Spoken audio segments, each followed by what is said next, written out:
Hello, it's been a little while, so I thought I'd do a little update video just to let you know kind of where I'm at and what's going on in my life and in my writing and things like that. So the first thing to say is that I've been a bit down for maybe 4 or 5 months, and I'm slowly starting to come out of it now, and I feel pretty good.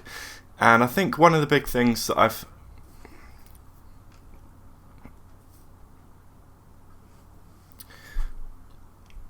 one of the big things that's helped is that more and more recently I'm starting to realise that I need to do things for me and not for my audience and things like that. So when I'm writing, I often find myself asking questions about how can I really help please the audience. And a lot of the advice on this channel is about trying to, write the absolute best thing you can.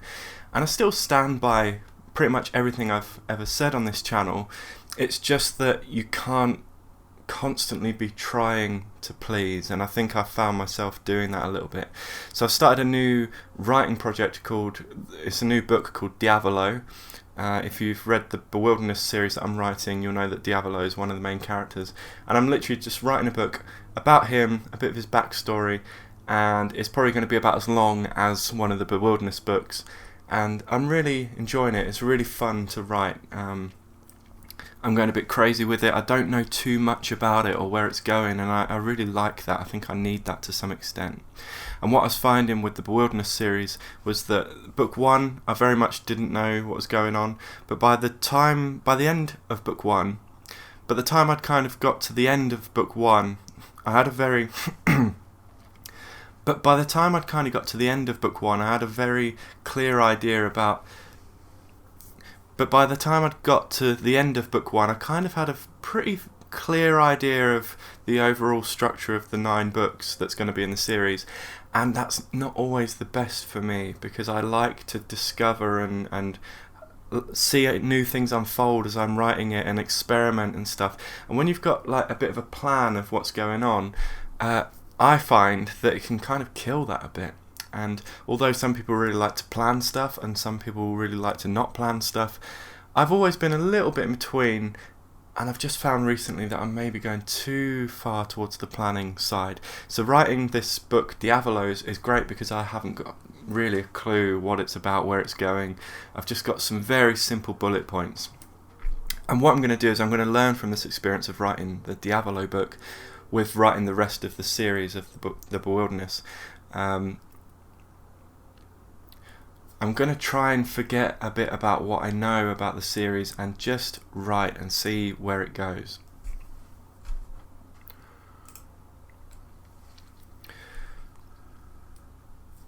I've been very up and down with how I feel about book 2. I've released 2 books now in the Bewilderness series. Book 2 came out maybe a month or so ago, and I've been through periods where I really like it and I've been through periods where I really hate it. As far as I can tell, people in general like it.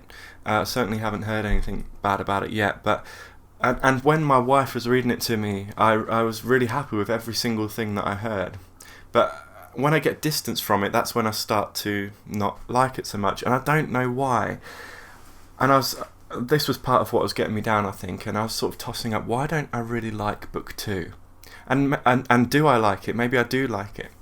And what I sort of realised was that I've sort of packaged The Bewilderness as a fantasy series. That's what I always tell people it is. It's a fantasy series. And in a fantasy series, you're kind of going to expect certain things. You're going to expect magic and battles and combat and fighting and deception and stuff like that. And all the kind of tropes and plot devices that you would normally see in a fantasy series. But I don't think I ever set out to write a fantasy series. And actually, I don't think The Bewilderness is a fantasy series. I think it's a magical realism series, or a magic realism series, which is normally when you have a very mundane situation, a very real life situation, a guy working a normal job and he's got a normal family life, and there's fantastical elements penetrating that life, and sometimes he'll go on strange journeys and stuff, but in general it's not just a pure fantasy. It's not just this is loads of fantastical stuff that happened. It's a real life that's got magical and fantastical elements in it, and that's what I want to do.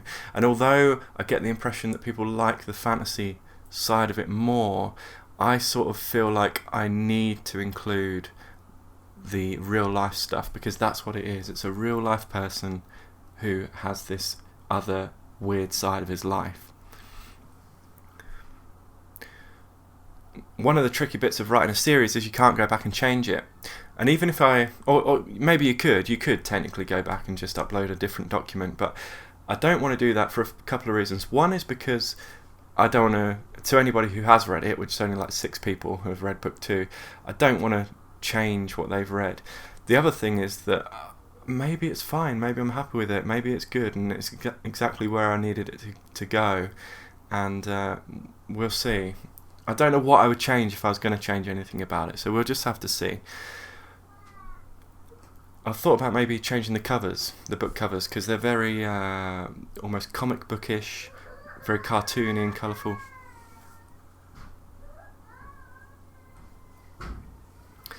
I thought about maybe changing the book covers because they're very kind of colourful, almost comic bookish, and they definitely give off a sort of strange fantasy vibe, which is fine. But if I'm going down the more magical realism route, maybe they're not the best book covers.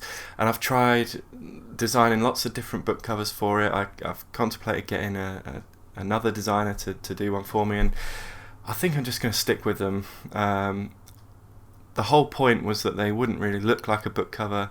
And the problem is, so every video you watch about self-publishing, they will say basically the book cover has to be perfect because people do judge a book by its cover. And it has to fit in with the niche and the genre that you're going for. So on the one hand, I know that the book covers aren't as good as they could be, and I know that I'm doing myself a disservice by not redesigning the book covers. And more people would probably read it if I changed them.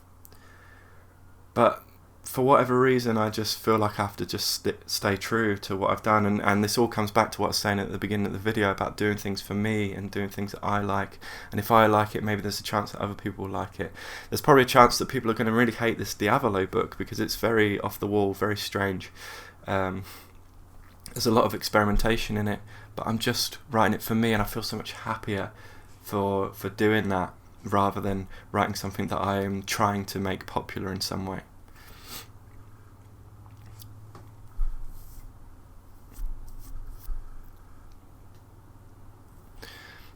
The other thing to say is that with regards to this channel, I like doing this channel, and I'm going to keep doing it, but one thing that I've found is that what I really want to do is to have a channel where I can talk about things that I really love, talk about music and art, because I'm not just interested in writing. This is a big issue. And I'm going to keep doing it, but one issue that I've really found is that I'm interested in a lot more stuff than just writing. I love writing, it's my first love, but I'm also interested in music and art, and there's lots of different things that I really want to talk about, but they're not right for this channel. This is 21st Century Writer, and if I just started talking about a band that I really love or a piece of art that I really love, it's not going to work. So I think I'm going to have to start a new channel from scratch. Which I was going to do about 2 years ago. I started a channel called Master of Zilch, and I think I'm going to do it under that name. I've really worked hard to build up 21st Century Writer over the last year or so, actually slightly less than a year, but I really feel like I've got to start from scratch because I need to make a channel that's about, it's going to sound egotistical, but about me and about the things that I love, rather than what 21st Century Writer is, which is just giving writing advice, which is fun, and I'm proud of it, and I hope it's really helping people, but it's never going to help me get my work out there and get my name out there. It's not going to help me when I'm interested in things that aren't just writing, and even though maybe no one would watch this other channel, I would feel happier doing the things that I really want to do, and in this case it's talking about other things than writing.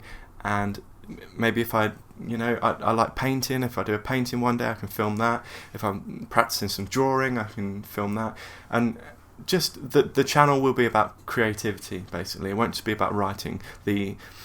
Every time if you ever look up how to make a successful YouTube channel, they always say that it's got to be about one thing. And although this other channel, Master of Zilch, will be about lots of different things, the kind of umbrella is that it's about creativity. That's what the channel will be about.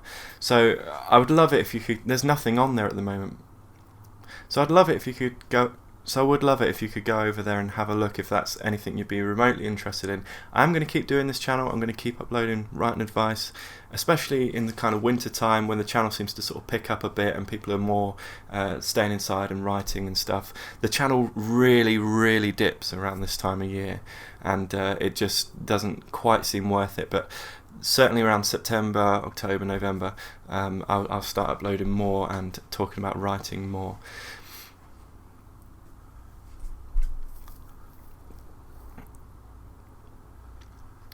But the big takeaway, I guess, that I'm trying to get across is that I've been down for a little while, and what's brought me out of it is just doing what I love, regardless. Even if no one's ever going to see it, if I'm going to make a piece of music that no one's ever going to hear, I'm doing it because I love it. If I'm going to write a book that no one's ever going to read, I'm doing it because I love it. If I'm doing a YouTube channel that no one's ever going to watch, I'm doing it because I love it, and I'm talking about things that I love.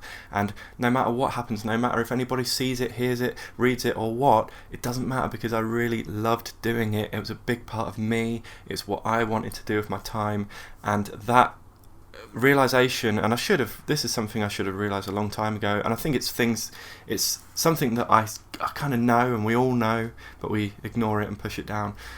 Coming out of that, realizing that this is what I need to do, no matter what, whether or not there's an audience, do what you love. It's probably going to be better for the fact that you love it as well. The actual result is going to be better because you did what you loved. This isn't to say that with the Bewilderness I was just trying to please the whole time. I'm really happy with it. I wrote what I wanted to write, but I was definitely in danger for a moment there of just trying to please. At one point I was even going to kind of scrap the whole reality side of it, because it seemed clear to me that people want the fantasy side of the Bewilderness. That would have been writing to please, but I'm not. I'm going to keep it magical realism. I'm going to have a lot of the reality stuff in there, a lot of the London stuff, having a baby, having a job and stuff. That's all going to stay in there, because that is, again, what I want to write. So if you're ever feeling down and you're someone who likes to create stuff and write stuff, or whatever it happens to be, just do what you love, because at least then you can look back on it and say that you love doing it and you love the end result, and it doesn't matter who reads it or anything, because you enjoyed doing it. We all know this. Sometimes we need a little reminder, and this is my reminder to you and to myself. Ben, don't write what you think other people want to write. Don't do things because you think that that's going to be more popular. Do what you love to do, and you'll never regret that, because you loved doing it. Thank you so much for listening, guys, and I'll see you in the next one.